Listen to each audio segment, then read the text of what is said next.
Could Greenland be a test project for larger territorial ambitions? With Japan facing a population crisis, do you think the US might eventually consider making Japan an official extended territory to address demographic and strategic challenges? Is such a scenario even plausible?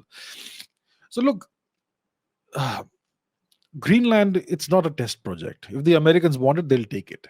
And there's nothing Denmark or the EU can do to stop them. They won't even dare. Okay.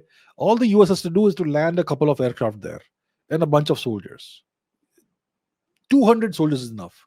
Nobody's going to stand in their way.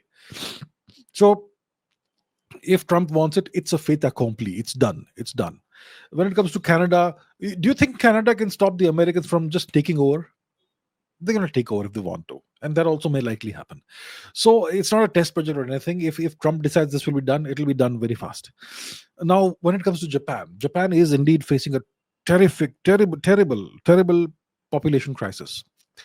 It's possible that by 2070 or thereabouts, you may not have any children being born anymore in Japan. It's possible that's how bad things are in Japan, and the same can be said of Korea, no, South Korea as well.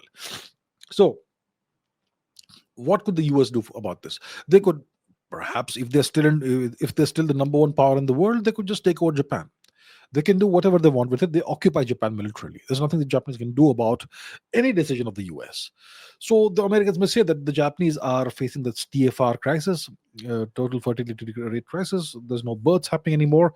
Let's um, as a stopgap measure or as a corrective measure, let's send immigrants to Japan. And that process has already begun, by the way. You're seeing immigration into Japan. Japan is allowing immigration, and Japan has historically been extremely loath to allow immigration. But now the doors seem to have opened.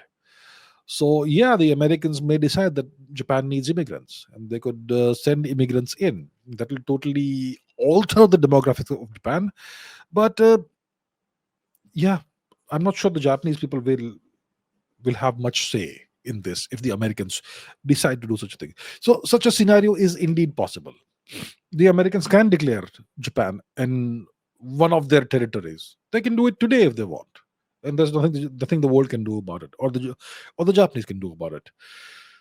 So the Americans can decide whatever they want by just one stroke of the pen. They can change the entire status of Japan, and it is definitely a scenario that is plausible.